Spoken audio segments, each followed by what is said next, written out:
네, 마더텅 사회문화 배준호입니다. 자, 다문화 사회 윤리에 대해서 한번 살펴보도록 하겠습니다. 여기 되게 어려운 게 없어요. 특히 이제 사회문화 하는 친구들 같은 경우는 사회문화에서도 이제 공통된 부분이고, 우리 고등학교 1학년 때 공통사회에서도 막 다뤘던 부분이라서 굉장히 쉽습니다. 그냥 역시 편하게 들어주시면 되겠습니다. 자, 문화의 다양성과 존중 이렇게 나오는데, 문화 상대주의라는 게 있어요. 상대주의. 내 입장에서 보는 게 아니라 그럼 누구의 입장에서 이해한다? 상대방 입장에서 이해하는 거죠. 그래서 다양성과 뭘 인정하자? 특수성을 인정하자. 문화를 어떤 절대적인 기준 가지고 판단을 하자 말자? 하지 말자 이런 얘기죠. 그래서 특징 보면 그래도 상대주의는 어떤 보편 윤리를 인정하긴 해요. 그러면서 윤리적 상대주의엔 반대합니다. 그래서 어떤 윤리적 기준이 아예 없다 이렇게 얘기하는 것은 아니고 문화마다 그냥 나름의 가치가 있다 이 정도로 얘기를 하는 거예요. 그래서 문화 상대주의가 있고, 다문화 사회에서 관용의 필요성 나옵니다. 관용은 쉽게 얘기해서 나와 다른 사람을 인정해 주는 거야. 쉽게 얘기하면 뭐한다? 인정해 주는 걸 관용이라 그래요. 나와 너는 생각이 다르지만 너의 어떤 생각을 나는 뭐한다? 인정한다. 이게 이제 관용이죠. 그래서 관용의 한계 이렇게 나옵니다. 그렇다고 모든 걸 다 관용할 수는 없어요. 타인을 타인에게 피해를 주고 타인을 죽이려고 하는 그런 걸 우리가 관용할 수 있어요? 그런 건 관용할 수 없죠. 그래서 타인의 인권과 자유를 침해하지 않는 범위 내에서 관용을 하는 것입니다. 그 다음에 역시 사회 질서를 훼손하지 않는 범위 내에서 관용하는 거죠. 그래가지고 어떤 사회 질서를 흐트러뜨린다거나 어떤 개인의 자유와 권리를 침해한다면 거기에 대해서는 관용할 수는 없습니다. 관용에 대한 이야기였다. 그래서 칼 포퍼라는 아저씨는 이렇게 얘기했대요. 무제한의 관용은 결국 관용의 상실을 가져올 것이다. 유의미한 의미죠. 모든 걸 다 인정하게 되면 인간의 어떤 인권을 침해하는 것들도 우리가 관용해야 되는데, 그러면 어떨 땐 그런 관용은 결국 사라지게 될 것이다. 이런 이야기가 되겠습니다. 자, 넘어가서. 자, 다문화 이론. 자, 요건 좀 잘 봐두시면 좋을 것 같습니다. 자, 여기 보면 이제 동화주의. 자, 동화주의는 다양한 문화를 하나로 합쳐버린다는 거예요. 합쳐버린다. 그래서 비주류 문화를 주류 문화로 뭐 시킨다? 편입시킨다. 그래서 일방적으로 통합시켜버리는 것이다. 이런 거죠. 다문화를 그러니까 인정합니까? 안 합니까? 안 합니다. 하나로 합쳐버리는 거예요. 그래서 그 이주민들에게 정체성을 뭐하게 만든다? 포기하게 만든다. 약간 좀 폭력적이다 라고 볼 수가 있겠죠. 그래서 문화의 다양성을 뭐한다? 훼손한다. 대표적인 이론이 뭐다? 용광로 이론이다. 용광로. 용광로는 뭡니까? 그 철 같은 거를 이렇게 부어가지고 녹여서 새로운 합금을 만들어내는 게 용광로죠. 그런 것처럼 하나로 다 합쳐버리려고 하는 것이 바로 뭐다? 동화주의 모델이 되겠습니다. 동화주의 모델.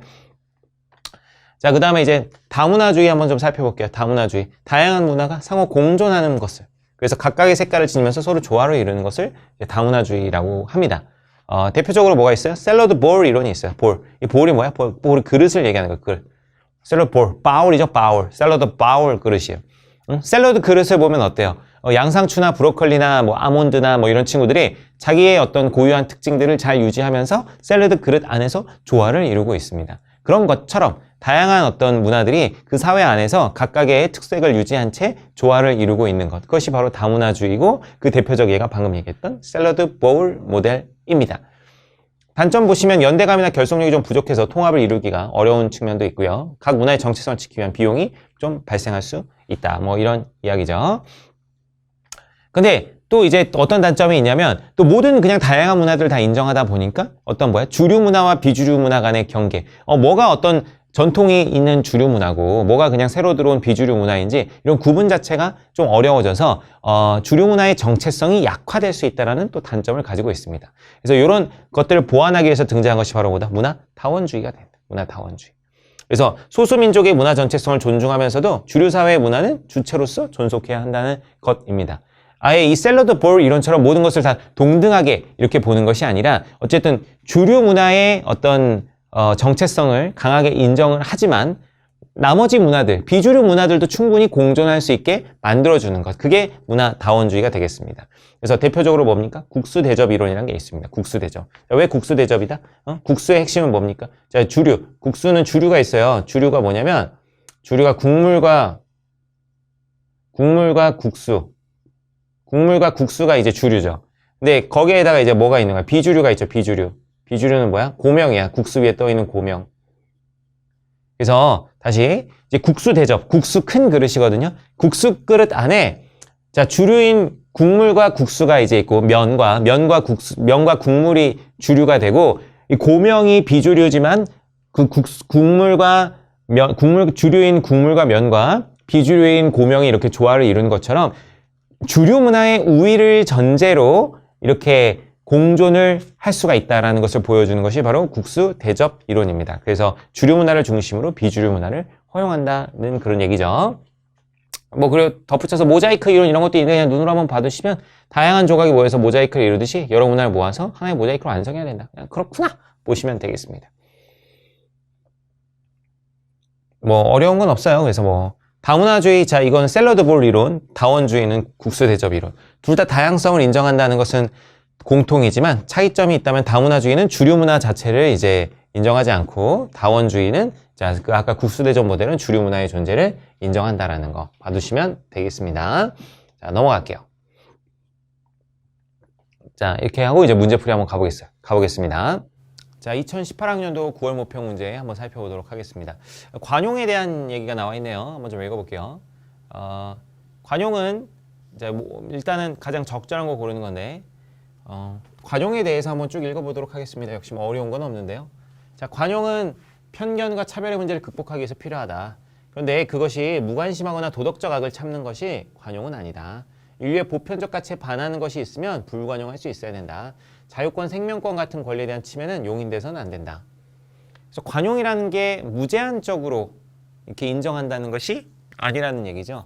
우리의 인권을 침해하는 게 있다면 거기에 대해서는 불관용해야 된다. 뭐 이런 얘기입니다. 자, 모든 인간은 자유롭게 선택할 수 있는 권리가 있는데 그 누구도 그 개인의 자유를 침해할 수는 없다. 자, 전문가. 자, 우리나라도 다문화 사회로 가고 있습니다. 그래서 관용의 자세를 가져야 됩니다. 뭐 이런 얘기를 하고 있네요. 그럼 이런 문화도 관용의 대상이 되나요? 외국에서 이민 온 어떤 가정은 여자는 교육받을 필요가 없다고 해서 어린 딸 학교에 보내지 않아요. 딸이 성인이 되어 외출하고 싶은데도 집 밖으로 내보내지 않아요. 그럼 이 딸의 인권을 뭐 하고 있는 거야? 이 딸의 인권을 침해하고 있죠. 이런 것에 대해서는 관용하면 돼요? 안 돼요? 안 되지. 갑니다. 자, 부모의 고유한 권리를 존중한 것이므로 용인해야 됩니다. 뭐 말도 안 되죠. 지금 딸의 권리를 침해했잖아. 그렇기 때문에 관용할 수 없습니다. 2번 자녀의 기본적 권리 침해로 용인해서는 안 됩니다. 오케이. 정답은 2번. 3번 심각한 인권 침해가 아니므로 고유한 문화로 용인. 아니죠. 지금 딸의 자유롭게 선택할 수 있는 권리를 침해하고 있는 것입니다. 4번 종교의 계율과 전통을 충실하겠다는 것이므로 용인돼야 된다. 말도 안 되죠. 5번 다문화 사회 구성원의 연대감을 저해함으로 용인돼서 안 된다. 이것도 아닙니다. 자, 이것은 인권 침해 측면으로 바라볼 수 있죠. 정답은 2번이 되겠습니다. 자, 2019학년도 6월 모평 되겠습니다. 한번 살펴볼게요. 자, 기존 시민들이 공유하는 문화에 동화될 때만 이민자에게 시민권을 부여해야 된다. 주류 사회의 시민과 동일한 언어로 함께 교육받게 하고 동일한 사회복지를 제공하며 국민 정체성을 고취시켜 이민자 집단을 동화시켜야 된다. 자, 이거 뭐예요? 동화주의죠. 동화주의. 동화주의가 뭡니까? 하나로 합쳐버려야 된다. 뭐 이런 얘기죠. 하나로 합쳐버려야 된다. 자, 기존 시민들이 공유하는 문화에 동화되지 않더라도 이민자에게 시민권을 부여해야 된다. 이민자의 언어로 운영되는 법적 제도를 보장하면서 이민자 집단과 주류 사회 결속과 통합을 도모해야 된다. 얘는 이제 다문화를 인정하는 거죠. 다문화 인정. 자, 1번.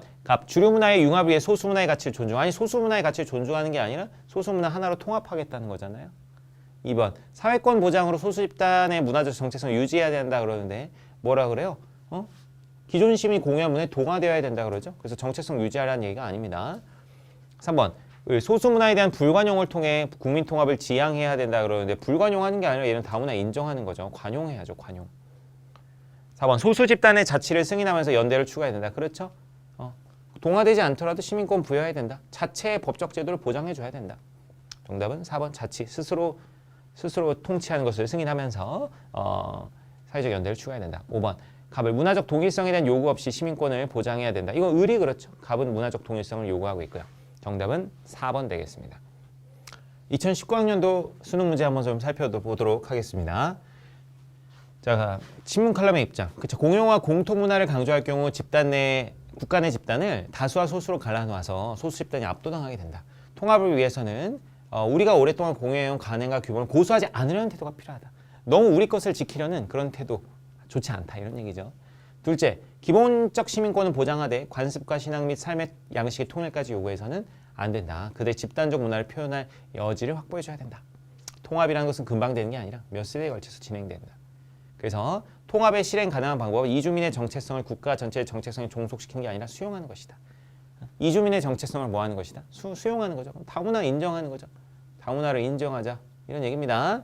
자, 1번. 통합 과정에서 우리 사회의 전통적 관행이 변하지 않도록 해야 된다. 그런 얘기 아니죠. 여기 뭐 관행과 규범을 고수하지 않으려는 태도. 2번 공용어 사용을 의무화해야 국가적 유대감이 증진되며 유념해야 된다 그러는데 지금 뭐야? 다문화 인정하자는 거죠. 걔네들 예를 들면 우리나라에 새롭게 들어온 다문화를 가진 사람들에 대해서 인정해줘야 된다는 거예요. 그래서 공용어 사용을 의무화하면 안 되겠죠. 한번 이주민의 고유한 문화적 특성 유지할 기회를 보장. 그치? 너무 쉽다. 정답은 3번. 4번 동화가 신속하게 추진되어야 통합 실행이 가능하면 유념. 동화가 신속하게 하는 건 아니고요. 5번 주민의 삶의 양식 변화가 시민권 보장보다 선행되어야 된다. 이주민의 삶의 양식을 변화시키려고 하지 않습니다. 정답은 3번이네요. 2020학년도 6월 모평 문제 한번 살펴보겠습니다. 주류 문화의 통합 여부는 소수 문화의 구성원이 결정해야 한다. 주류 문화 구성원이 소수 문화의 통합을 강제하는 것은 부정하다 이렇게 나와 있는데 그러면 이제 자 보면은 통합 여부는 소수 문화 구성원들이 결정하는 것이지 우리가 강제하면 된다는 거야 안 된다는 거야? 안 된다는 거야. 동화주의를 좀 반대하고 있죠. 동화주의를 반대하고 있습니다. 동화주의 비판하고 있죠. 동화주의를 비판하고 있다. 근데 을 같은 경우는 뭐래요? 소수 문화가 주류 문화에 뭐 돼야 된다? 동화되도록 해야 된다. 통일된 문화의 부재 때문에 결속력이 회복되는 것은 바람직하지 않다고 합니다. 얘는 그럼 동화주의 모델을 강조하고 있죠. 동화주의를 긍정하고 있습니다. 1번 사회통합을 위해 소수문화가 억압받아서는 안 된다. 당연한 얘기죠. 동화주의 비판하고 있고요. 2번 소수문화 구성원에게 문화적 자치권을 부여해야 된다. 그렇죠. 동화주의 비판. 3번 사회적 유대 강화를 위해 단일 문화를 형성해야 된다. 그렇죠. 동화주의의 입장. 4번 사회 발전을 위해 주류 문화가 문화통합의 중심이 돼야 된다. 동화주의 입장이 되겠습니다. 5번 국가의 교육정책으로 통일된 문화 형성, 통일된 문화 강조하는 건 을만 그렇죠. 갑은 아닙니다. 정답은 5번 되겠습니다. 매우 간단한 문제. 2020학년도 수능 문제 한번 살펴보도록 하겠습니다. 자, 갑의 입장 한번 살펴볼게요. 자, 국가는 갈등을 줄이고 결속력을 강화하기 위해서 이민자가 언어, 문화, 사회적 특성을 포기하도록 해야 된다. 동화주의 모델을 강조하고 있다. 동화주의. 자, 국가는 사회 구성원 간의 조화를 이루기 위해서 고유성을 인정하고 공존할 수 있도록 다문화를 인정하고 있죠. 다문화 인정. 1번 주류 문화의 우위를 전제로 이민자 문화의 특수성을 보장해야 된다 그러는데 갑은 지금 이민자 문화의 특성을 보장해야 된다고 얘기하지 않습니다. 그래서 이건 틀렸고요. 2번 갑 주류 문화를 수용하는 이민자의 문화적 정체성을 보장. 여기도 보시면 사회적 특성을 포기해야 되는데요. 그래서 문화적 정체성을 보장하지 않습니다. 3번 사회조화를 위해 주류와 비주류 간 문화 위계를 인정해야 된다. 좀 그런 얘기 있나요? 기존 사회와 대등하게 공존해야 된다라고 얘기하죠. 그래서 주류와 비주류 간의 문화 위계를 인정하지 않습니다. 이건 이제 국수대전 모델이죠. 4번 을 이민자의 문화적 다양성을 인정하면서 사회통합을 도모해야 된다. 너무 쉽다. 정답은 4번. 5번 갑을 사회적 연대를 위해 주류와 비주류 문화 간 공존과 결속을 강화해야 된다. 그러는데 공존과 결속을 강화해야 된다. 뭐 이렇게 얘기하는데 갑 같은 경우는 뭐라 그래요? 갑은 다 하나로 통합시키자 그러죠. 그래서 공존을 얘기하지 않습니다. 정답은 4번이 되겠습니다.